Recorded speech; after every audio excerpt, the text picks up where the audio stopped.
आप कह रहे हैं कानून अपना काम कर रहा है, चार्जशीट फाइल हुई हैं, एजेंसियां सक्रिय हैं, लेकिन एक मान्यता जो बन रही है देश में वो ये है कि मौलाना साद पर कार्रवाई को लेकर सरकार के भीतर ही अलग अलग डायरेक्शन में हैं चीजें। क्या वाकई ऐसा है कि मौलाना साद के कद को देखते हुए या तबलीगी जमात का जो पूरा तबका है उसकी ताकत को देखते हुए सरकार उन पर हाथ डालने से रुक रही है, बच रही है?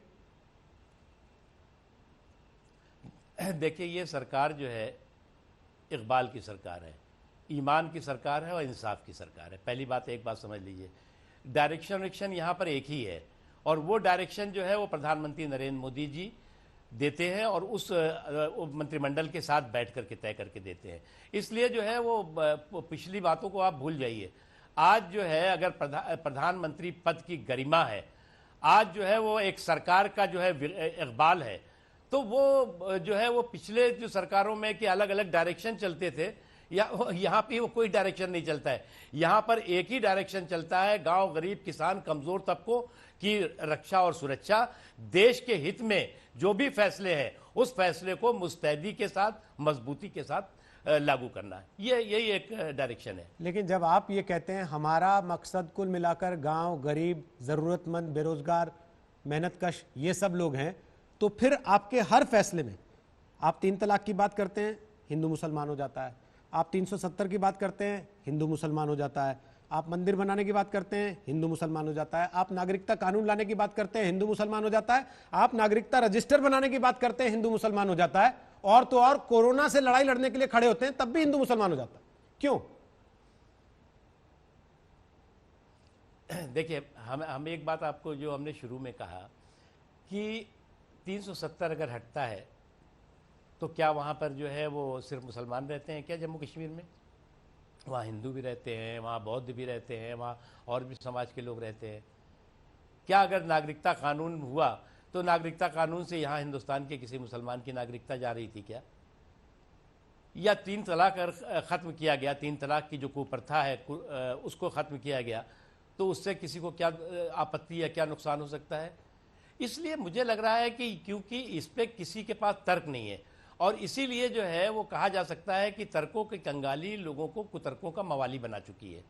और जो लोग तर्कों की कंगाली से जूझ रहे हैं वो कुतर्कों के मवाली की तरह इस तरह की हरकतें करते हैं। और अगर उनकी हरकतों को आप देखें तो उनके पास किसी भी तथ्य और तर्क कोई भी नहीं है। पार्लियामेंट में आपने डिबेट किया, 370 पे आपने क्या कहा, नागरिकता कानून पे आपने क्या कहा। मैं तो पार्लियामेंट्री अफेयर मिनिस्टर के तौर से तक कभी इन्होंने जो है उसकी मुखालफत नहीं की। बाद में जो है वो कुछ अपना इसमें कि साहब हम ये चाहते हैं अमेंडमेंट हो जाए, ये अमेंडमेंट हो जाए। जो नागरिकता कानून है वो जो है वो ज्वाइंट सेलेक्ट कमेटी में गया। ज्वाइंट सेलेक्ट कमेटी में सारी पार्टियां थीं, सारी पार्टियों ने जो सुझाव दिए उसके आधार पर नागरिकता कानून पास हो गया। अब उसमें जो है जब उन्हें लगा तो उनको लगा कि इसमें तो कुछ दम है नहीं, तो अब उन्होंने कहा कि जब इसके अलावा जो है वो एनआरसी आ जाएगा इसके बाद।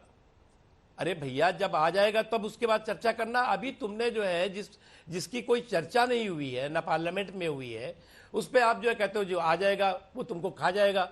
तो ये सारा भय का माहौल था, ये भय का माहौल कुछ एक सीमित लोगों ने एक मन बना के रखा हुआ था कि हमें निगेटिविटी करनी है। ये वो लोग हैं जिन्होंने 2014 में कहा कि सब असहिष्णुता हो गई है, फिर जिन्होंने कहा कि हम अवार्ड वापसी करेंगे, फिर जुलूस और धरने प्रदर्शन शुरू कर दिए, फिर उसके बाद शाहीन बाग तक पहुंच गए, शाहीन बाग के बाद दंगे तक करा दिए। तो ये सारे वो लोग हैं जो लोग की देश की छवि को कैसे धूमिल करो, धूल धूसरित करो, इसकी कोशिश है। लेकिन ये देश बहुत महान देश है।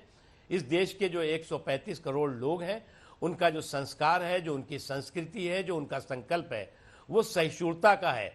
उनका संकल्प सौहार्द का है, न कभी वो बिखरा है न बिगड़ेगा। और इस तरह की हरकत करने वाले हमेशा नाकाम भी होंगे और परास्त भी होंगे।